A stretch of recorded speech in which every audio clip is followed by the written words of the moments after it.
Haya wikokoseketia makori. Wewe Mungu umeketi mahali pa juu palipoinuka mfalme, unastahili kuinuliwa na kutukuzwa. Patakatifu pako Yesu, usifiwe Bwana mfalme katika enzi yako Yesu. Usifiwe mfalme mwenye uweza katika mbingu zako za juu. Usifiwe Bwana kwa kelele na shangwe. Usifiwe Mungu mwenye uweza kwa watu wote na mataifa na kila lugha. Yesu iseme wewe ni mfalme wa amani, unayetenda miujiza Yesu, unayefanya mambo ya ajabu.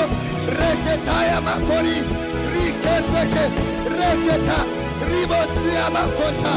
Unastahili, unastahili, unastahili, unastahili, unastahili, unastahili, unastahili. Tunanyenyekea, tunanyenyekea mbele zako, tunanyenyekea mbele za uso wako, tunanyenyekea. Zipo dakika za kumadhimisha Bwana, kuadhimisha Bwana. Rikeseketaya rema kontai masia reketai mokori. Wewe Mungu usifiwe katika patakatifu pako. Wewe Bwana usifiwe.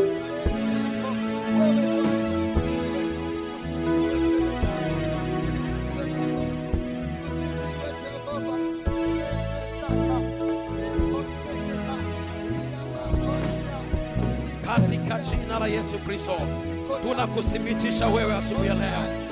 Nalithibitisha neno lako Bwana, ni kweli umejifunua katikati yetu. Asante Bwana kwa wema wako, asante Bwana kwa fadhili zako. Heshima na utukufu zina wewe, katika jina la Yesu Kristo. Baba, tumeomba na kuamini utatenda, katika jina la Yesu, amen.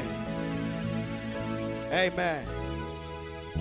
Timu ya kusifu na kuabudu, Mungu awabariki sana, lakini naomba msiondoke.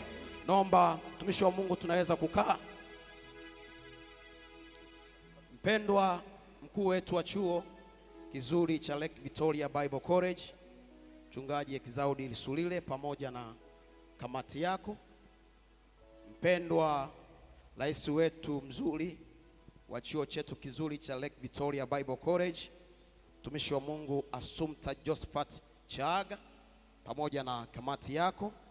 Wapendwa wanafunzi wenzangu mwaka wa 3, wapendwa wanafunzi wenzangu mwaka wa 2, wapendwa wanafunzi wenzangu mwaka wa 1, wapendwa wanafunzi wenzangu huduma ya mtoto, na wapendwa wafanyakazi ambao sio walimu. Nianze kwa kusema miaka 13 ya moto wa msho. Tunamtaka Bwana na nguvu zake, tunamtaka Bwana na nguvu zake. Miaka 13 ya moto wa msho, pamoja na Bwana, kwa umoja na kwa pamoja tutatenda makuu. Naweza kumshangilia Yesu kwa makofi mengi. Bengwa. Awali ya yote nimshukuru Mungu sana kwa kunifikisha siku ya leo, pa kibali tena cha kusimama madhabahuni pake na mbele ya watakatifu wake. Toka tarehe 2 mwezi wa 1 2024 nimekuweko hapa, na Mungu ameendelea kuonekana hata sasa niko hapa. Kwa hiyo ninasema hata sasa ni Ebeneza. Haleluya, amen. Lakini pia ni washukuru sana walimu wangu ambao mmekuwa pamoja na mimi, mmenifundisha mengi, lakini zaidi sana mkuu wa chuo, bila kumsahau msajili wetu. Mungu wa mbingu na nchi awabariki sana. Natambua uwepo wenu katika maisha yangu. Viongozi wetu wa serikali ya wanafunzi, natambua sana uwepo wenu. Natambua yale ambayo mmenifundisha, mmenishauri mengi. Hata sasa nasimama hapa ni kwa sababu yenu, mmehusika. Kwa hiyo ninatambua sana uwepo wenu katika maisha yangu, na niseme Mungu wa mbingu na nchi awabariki sana. Lakini pia mwaka wa 3, mwaka wa 2 ambao tumeanza nao mwaka huu, huduma ya mtoto mwaka wa 1, na wafanyakazi wasio walimu, ninawashukuru sana kwa kunitia moyo pale ambapo nilikuwa naonekana kukata tamaa. Jamani, Bwana Yesu asifiwe sana. Sasa ninayo sadaka hapa ambayo nitambatanisha pamoja na haya maneno ambayo ninayazungumza. Nisiwe mchoyo wa fadhila basi niweze kurudisha na mimi fadhila kwa walimu wangu kwa kile ambacho wamenitendea katika miaka hii miwili. Jamani, Bwana Yesu asifiwe sana. Tutakuwa tunaimba wimbo mmoja, ndio maana nimewaambia wa timu ya kusifu na kuabudu wabaki, tutakuwa mnanitia moyo, lakini hata kule tunaweza kuimba kwa pamoja. Namshukuru Mungu, haleluya, namshukuru Mungu, ame ame, namshukuru Mungu, haleluya, haleluya, namshukuru Mungu, ame ame, namshukuru Mungu, haleluya, namshukuru Mungu, ame ame, namshukuru Mungu, sikia, haleluya, namshukuru Mungu, ame ame, namshukuru Mungu, haleluya, namshukuru Mungu, ame ame, namshukuru Mungu, haleluya, namshukuru Mungu, ame ame. Amen. Timu ya kusifu na kuabudu ninawashukuru sana. Ninawashukuru sana timu ya kusifu na kuabudu kwa ajili ya kuendelea kuwa pamoja na sisi na kutupeleka katika anga jingine la uweza wa Mungu. Jamani, Bwana Yesu asifiwe. Nichukue nafasi hii sasa kujitambulisha kwako.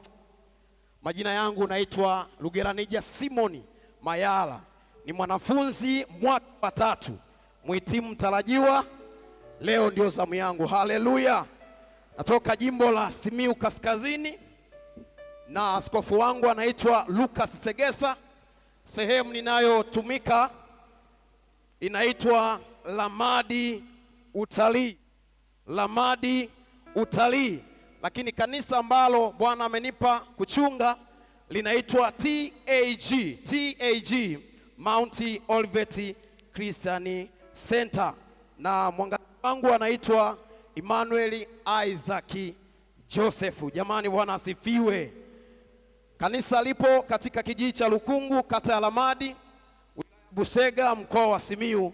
Kwa hiyo ndugu zangu, karibuni sana wale ambao mtatamani kunitembelea, na Mungu wa mbingu na nchi awabariki. Lakini pia ninayo familia. Jina la Bwana libarikiwe. Na baada ya kujitambulisha, naomba ufunike macho tuombe kwa ajili ya ujumbe. Baba, katika jina la Yesu tunaualika uwepo katikati yetu. Nami naombea watoto wako hawa ambao watanisikiliza siku ya leo.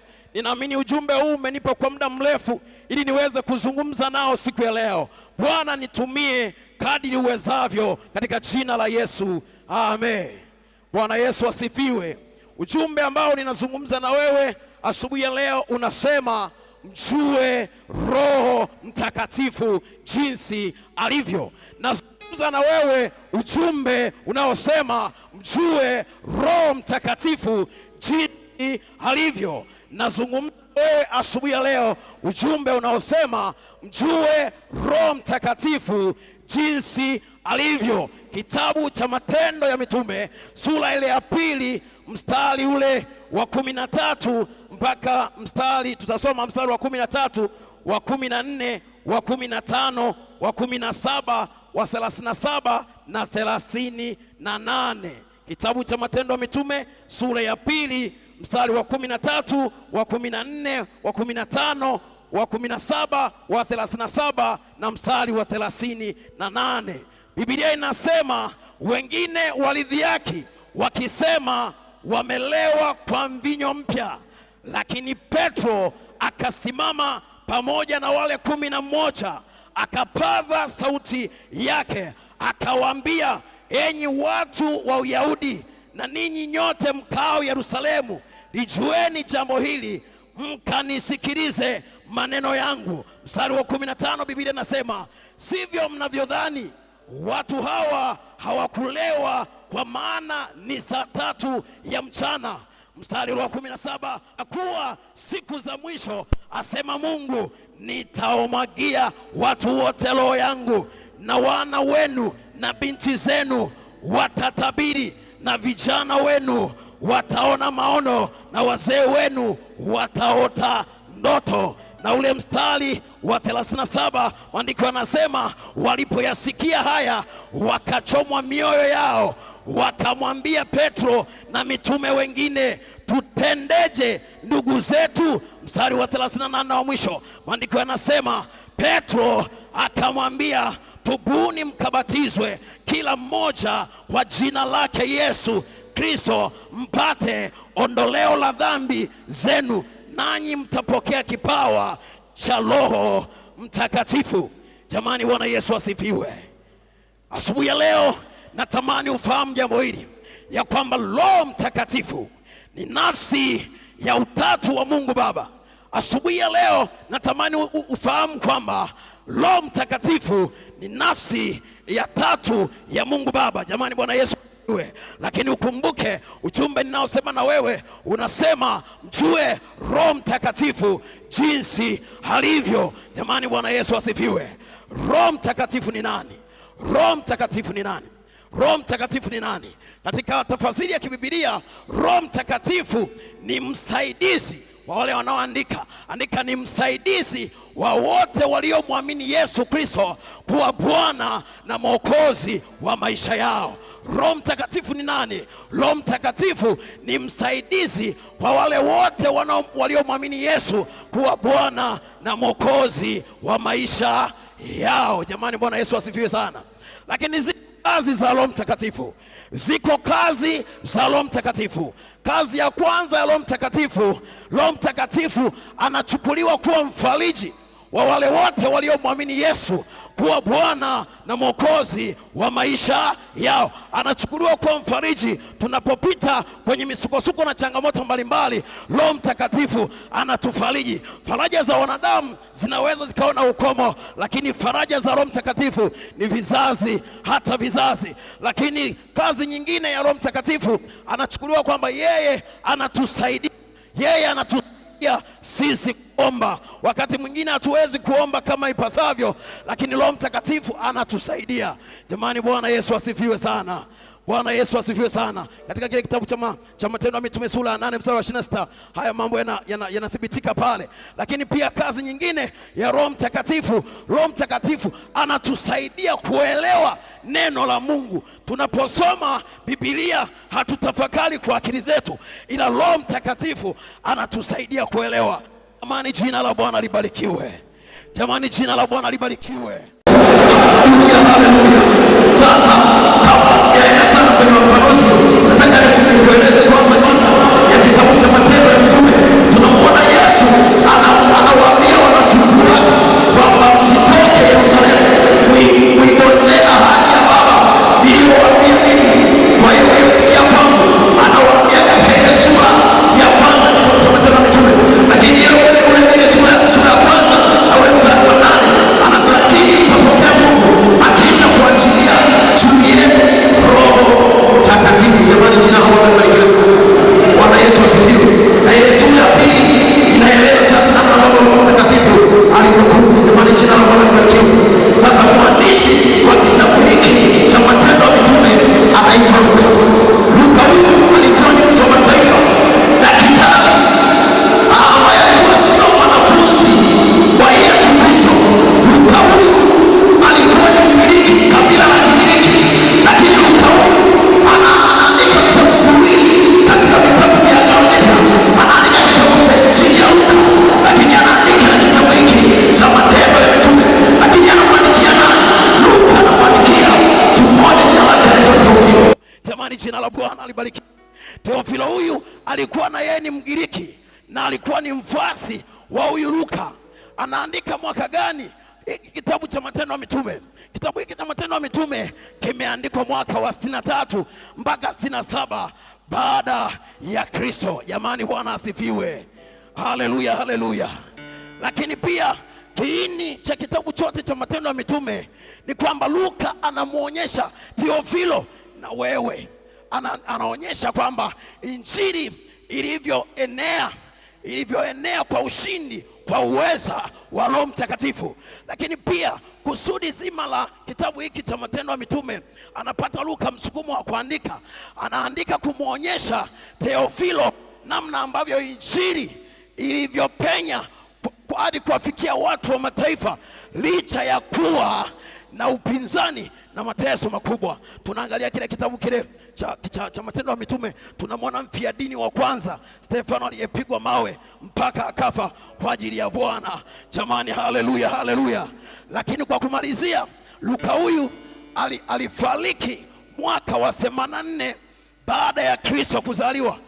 Muona Luka anakufa akiwa hana mtoto wala familia. Jamani, jina la Bwana libarikiwe sana. Sasa basi, yako mambo ukiyafanya katika huduma yako au katika wito wako, tunajua kabisa wewe haumjui Roho Mtakatifu jinsi alivyo. Haumjui Roho Mtakatifu jinsi alivyo. Jambo la kwanza, kuziaki. Ule mstari wa 13. Nasema Biblia, wengine walimdhihaki wakisema wamelewa kwa mvinyo mpya. Sasa maana ya kuziaki ni kufanya mambo kwa kejeli au kwa dharau. Inaweza ikawa kwa vitendo au kwa kusema. Bwana tusaidie sana. Kuziaki, hiyo ndio tafadhali. Sasa ukiangalia kwenye kile kitabu cha Wagalatia ile sura ya 6 mstari wa 7, maandiko yanasema msidanganyike. Tena Paulo anawaambia Wagalatia, anasema msidanganyike, kwa maana chochote mtu apandacho ndicho atakachovuna. Mungu adhihakiwi. Paulo anawaambia Mungu adhihakiwi, chochote mtu apandacho ndicho atakachovuna. Lakini ukisoma ule mstari ile Mathayo ile sura ya 7 mstari wa 41, maandiko yameweka wazi. Anasema kadhalika makuhani, wakuu wa makuhani wakamdhihaki Yesu, akasema kwamba kama aliokoa wengine na ajiokoe mwenyewe. Hiyo ni dhihaka. Sasa ukiangalia kuna kipindi tulikuwa tuko Dodoma. Siwezi kusema ilikuwa ni kongamano la watu gani, lakini nilihudhuria kwenye ile kongamano. Cha kushangaza, na nikaanza kujiuliza, huyu Roho Mtakatifu ni wa namna gani? Ina maana watu walipokuwa katika kuomba, mtu anaomba huko anajirekodi, lekosekamaka rika maset yakoraba anajirekodi. Lakini mbaya zaidi, wengine wanapigiwa simu wakiwa wako madhabahuni, wanasema, wanawaambia washirika, samahani, ngoja nipokee hii simu, ni ya maana sana. Sikiliza, haumjui Roho Mtakatifu jinsi alivyo. Roho Mtakatifu hayuko kama unavyomdhania. Bwana Yesu atusaidie sana. Bwana Yesu atusaidie sana. Lakini pia jambo jingine ambalo tunaweza tukakuona kwamba wewe haumjui Roho Mtakatifu jinsi alivyo, ni kwamba kuzani sivyo. Ule mstari wa 15, Biblia inasema sivyo mnavyozani, watu hawa hawakulewa, kwa maana ni saa 3 ya mchana. Watu wanaanza kuzani sivyo. Kwa nini? Kila ambacho unakifanya nani na Roho Mtakatifu unatembea, sio mbaya, lakini tunaanza kuona ni mbaya pale ambapo watu wanapokuwa wakiomba, wanatembea mara wanagonga 5 huko, wanena kwa lugha, mara wanatembea wanakonyezana huko, mara wanahagiana huko, wanena kilugha. Unajiuliza, huyu Roho Mtakatifu ni wa namna gani? Hapo wanajua kila ambacho wanakiomba. Unajua Roho Mtakatifu anahitaji kumwona mtu ambaye yuko serious. Jamani, Bwana Yesu atusaidie sana. Usiwe wewe katika jina la Yesu. Usiwe wewe asubuhi ya leo katika jina la Yesu. Ukifanya hivyo, tutajua rasmi kabisa wewe haumjui Roho Mtakatifu jinsi alivyo. Bwana Yesu atusaidie sana. Lakini pia ukisoma kwenye ule mstari kwenye sura ile, kwenye kitabu kile cha waraka wa pili wa Petro, ile sura ya 3 na mstari ule wa 9, kitabu cha waraka wa Petro sura ile ya 3 na ule mstari wa 9, maandiko yanasema, Bwana akawii kutimiza ahadi yake kama wengine wazanivyo kuwa, bali huvumilia kwenu, maana hapendi mtu yoyote apotee, bali wote waifikirie toba. Jamani, Bwana Yesu atusaidie sana. Bwana Yesu atusaidie sana. Kwa hiyo sio vizuri sana ndugu yangu kufanya mambo kinyume na Bwana. Tunahitaji tufanye kama Roho Mtakatifu anavyotaka kutufanya. Lakini sambamba na hayo, tunahitaji tunahitaji kumjua Roho Mtakatifu jinsi alivyo. Sambamba nayo tunahitaji kumjua Roho Mtakatifu jinsi alivyo. Jambo la kwanza, kusikiliza mafundisho ya viongozi. Ule mstari wa 14 kitabu cha Matendo ya Mitume, ule mstari wa 14, Biblia inasema, lakini Petro akasimama pamoja na wale 11, akapaza sauti yake akawaambia, enyi watu wa Uyahudi, lisikieni jambo hili, mkanisikilize maneno yangu. Tuna kila sababu ya kusikiliza maombi ya viongozi wetu, kama vile ambavyo walimu wamekuwa wakituelekeza tukiwa darasani. Jamani, jina la Bwana libarikiwe sana. Wanatupa maarifa. Maarifa hayo yanatusaidia kuendelea mbele, na ndio maana Petro akawaambia hawa Wayahudi na wale ambao walikuwa wamekaa kule Yerusalemu, anawaambia nisikilizeni, sikilizeni maneno yangu. Jamani, haleluya, haleluya. Kitabu cha Yeremia sura ile ya 26 mstari ule wa 5. Yeremia sura ile ya 26 mstari ule wa 5. Kitabu cha Yeremia ile sura ya 26 mstari ule wa 5. Maandiko yanasema, kuyasikiliza maneno ya watumishi wangu manabii ninawatuma kwenu, naam, nikiondoka mapema na kuwatuma, lakini ninyi hamkuwasikiliza. Tuna kila sababu ya kuwasikiliza watumishi wa Mungu. Tuna kila sababu ya kuwasikiliza viongozi wetu. Kule wako maaskofu, kule wako waangalizi, kule wako makatibu. Tuna sababu ya kuwasikiliza viongozi wetu. Jamani, haleluya, haleluya. Lakini kuyasikiliza maneno ya Mungu, kuyasikiliza maneno ya Mungu, kuyasikiliza maneno ya Mungu. Kile kitabu chetu kile cha Matendo ya Mitume sura ile ya 37, kitabu cha Matendo ya Mitume inasema, walipoyasikia haya wakachoma mioyo yao, wakamwambia Petro na mitume wengine, tutendeje ndugu zetu? Wanauliza hata asubuhi ya leo, pengine uko hapa, ili swali unajiuliza, ni kweli nimekuwa nikinena kwa lugha, wakati mwingine kwa dhiaka. Sasa nitendeje? Nitendeje? Haleluya, haleluya. Kuyasikiliza maneno ya Mungu. Napenda sana kile kitabu Isaya sura ile ya 40 mstari ule wa 21. Kitabu cha Isaya sura ile ya 40 mstari ule wa 21. Kitabu cha Isaya sura ile ya 40 mstari wa 21. Maandiko yanasema, je, hamkujua? Hamkusikia? Hamkuambiwa tokea mwanzo? Swala la Roho Mtakatifu sio kwamba unalisikia leo. Huko nyuma uliwahi kusikia, huko nyuma uliwahi kufundishwa, lakini kwa nini unatenda kinyume na yale uliyofundishwa? Asubuhi ya leo Bwana tusaidie sana. Jamani, Bwana Yesu asifiwe. Lakini jambo jingine ni kutubu. Kutubu. Ile Luka sura ile ya 5 mstari wa 32. Kitabu cha Luka mtakatifu, Injili ya Luka mtakatifu sura ile ya 5 mstari wa sura ile ya 5 mstari wa 32. Maandiko yanasema, sikuja kuwatia wenye haki, bali wenye dhambi wapate kutubu.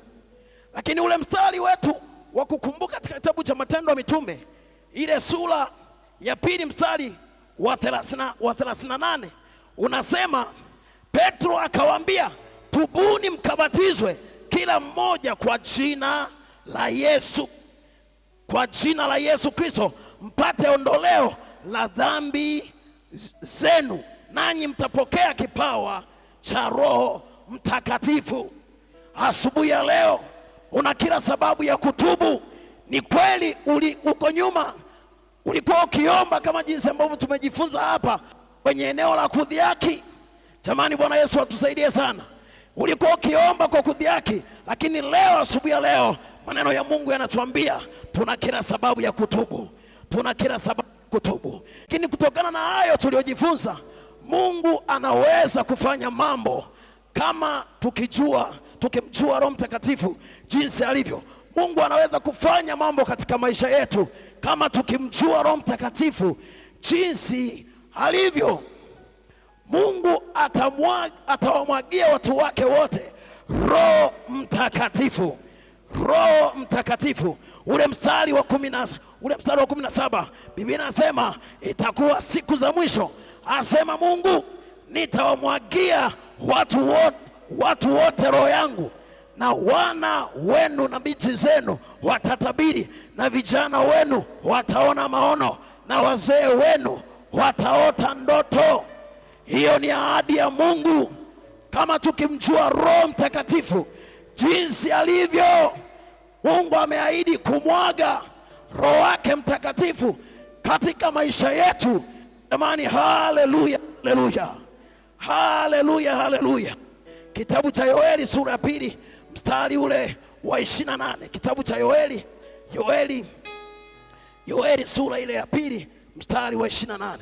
Kitabu cha Yoeli sura ile ya 2 mstari wa 28. Maandiko yanasema, hata itakuwa baada ya hayo ya kwamba nitamimina roho yangu juu ya wote wenye mwili, na wana wenu waume kwa wake watatabiri, wazee wenu wataota ndoto, na vijana wenu wataona maono. Jamani, jina la Bwana libarikiwe. Haleluya, haleluya. Lakini wazee wetu wataota ndoto kwa kuwa na uwezo wa kufundisha na kuelewa na kuwaelekeza vijana katika Kristo. Jina la Bwana libarikiwe. Ule mstari wa 17 na tumekwisha kusoma. Jamani, jina la Bwana libarikiwe sana. Lakini kitabu cha Isaya sura ile ya 11 mstari ule wa 2 inaelezea hapa kwenye hili eneo la wazee wetu kuwa na uwezo wa kufundisha na kuelekeza vijana katika Kristo. Anasema, na Roho wa Bwana atakaa juu yake, roho ya hekima na ufahamu, roho ya ushauri na uwezo wa maarifa, na ya kumcha Bwana itakuwa juu ya wazee wetu. Jina la Bwana libarikiwe sana. Haleluya, haleluya. Lakini pia usipomjua Roho Mtakatifu jinsi alivyo, mambo haya yatatokea katika maisha yako. Utakuwa ni mtu wa kuziaki watumishi wa Mungu. Utakuwa ni mtu wa kuziaki watumishi wa Mungu. Ule mstari wa 13 wa kitabu chetu cha Matendo ya Mitume sura ya 2 mstari wa 13 unasema, wengine walidhiaki wakisema, wamelewa kwa mvinyo mpya. Utakuwa ni mtu wa kuwaziaki watumishi wa Mungu kwa sababu mjui Roho Mtakatifu jinsi alivyo. Wewe unajua Roho Mtakatifu ni kunena tu, na wengine mmekuwa mkiigiza hata kunena na wala sio Roho Mtakatifu, kwa sababu maisha yenu hayafanani na kile mnachokinena. Ndio maana umebaki kwa wa kawaida. Lakini asubuhi ya leo Mungu atatusaidia kama kitubu kwa kumaanisha, na Bwana atatenda na wewe. Jamani, jina la barikiwe. Kitabu cha Yuda ile sura ya 1 mstari wa 18. Kitabu cha Yuda ile sura ya 1 na ule mstari wa 18. Kitabu cha Yuda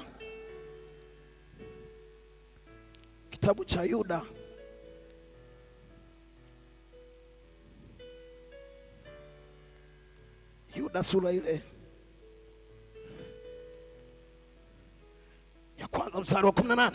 Maandiko yanasema ya kwamba waliwaambia ya kuwa wakati wa mwisho watakuwako watu wenye kudhihaki, wakizifuata tamaa zao wenyewe na upotevu. Watu wakidhihaki. Bwana atusaidie. Utakuweko na watu ambao maisha yao yatakuwa ni ya kudhihaki. Kunena kwao kwa lugha hakufanani na maisha yao, kwa sababu wanayoyasema au wanayoyanena hayalingani na maisha yao. Ndio maana wamekuwa wakifanya mambo ambayo hayamlingani Roho Mtakatifu. Jamani, Bwana atusaidie sana. Bwana atusaidie sana. Yaani mtu yuko kwenye maombi, kwenye ibada, yuko kwenye maombi, lakini anajibu message. Kuna mtu anamtumia message na yeye anajibu huku ananena kwa lugha. Hiyo sio kweli. Huko ni kumdharau Roho Mtakatifu, na kwa sababu hujui jinsi alivyo. Bwana Yesu atusaidie sana. Bwana Yesu atusaidie sana. Naomba usimame kwa miguu yako. Simama kwa miguu tafadhali. Simama kwa miguu yako tafadhali. Ni kweli umeusikia ujumbe wa siku ya leo. Umeona kabisa Roho Mtakatifu anakusemesha kwenye hili eneo la kutokumjua yeye. Ukienda mbele za Bwana kwa mazoea. Ni kweli umekuwa ukienda mbele za Bwana na pengine unanena, lakini unajua hii hali kwamba ninanena lakini hii haitoki ndani, na Roho Mtakatifu anakushuhudia. Sogea mbele tuombe. Sogea mbele tuombe. Wanijua vyema Bwana, wanijua vyema Bwana, wanijua vyema Bwana, nikoje mbele zako, wanijua. Wewe ukibaki huko ni shauri yako, maana ujumbe umekuja kwa wakati na Mungu anahitaji kukusaidia, lakini wewe utashupaza shingo. Sikiliza, saa inakuja utalia kwa kusaga meno na hautapata nafasi yoyote, kwa sababu sauti ya Mungu kuisikiliza. Niombe viongozi wangu wa serikali tuje tuombe watu hao, na unapokuja mahali hapa jimimine mbele za Bwana. Mwambie Bwana, ninatubu, ni kweli nilifanya haya kwa sababu nilikuwa sijui. Baba, katika jina la Yesu ninakushukuru kwa ajili ya watu hawa. Baba, wamekuja kwa mioyo yao, na wengine wako huko lakini wameona aibu, lakini Bwana ujumbe umewahusu na umesema nao Bwana kwa wakati. Baba, ninakusihi wasaidie asubuhi ya leo, usimwache hata mmoja. Kila anayetubu kwa kumaanisha, Bwana msaidie, Bwana msaidie. Rikamaseke riwo shekaraba nabo sendali ya makandali ya bataka leko seka mali ya mauseka nabo seri konandia na matates rabakandi liko satakama lebo seka makasata laba saya umara rokama katikotana kaiyo yaka kukota kesike reko mataikata ikakuna ikambakazo takasakakumo layo. Endelea kuzungumza na Bwana, endelea kuzungumza na Bwana. Baba, ninakushukuru kwa wema wako na fadhili zako, ukuu wako na uwezo wako. Asante kwa kuwa ni Mungu umeketi na unaishi mahali pa juu palipoinuka, mahali pa sifa na mahali pa utukufu. Tunalitukuza na kulimidi jina lako, maana ni jina lipitalo majina yote. Asante kwa uzuri wako Baba, asante kwa wema wako, asante pia kwa fadhili zako. Asante kwa kuwa umezungumza nasi Baba katika siku ya leo. Tunalitukuza na kuliadhimisha jina lako, maana ni jina lipitalo majina yote. Baba, tunakushukuru kwa upendo wako, tunakushukuru kwa upendeleo wako. Asante tena mfalme wa amani, asante mtakatifu katika watakatifu wote. Tunakutukuza, tunalimidi jina lako. Asante kwa kuwa wewe ni Mungu, asante kwa kuwa wewe ni Alfa na Omega, asante kwa kuwa wewe ni ambaye uko. Tunakutukuza mfalme wa amani, tunakushukuru kwa kutuhudumia tena katika siku ya leo. Asante mtakatifu, asante Jehova Jure, asante Jehova Nisi, asante mfalme. Pigie Bwana makofi ya shangwe, nderemo na vigelegele. Pigie tena makofi ya shangwe, nderemo na vigelegele.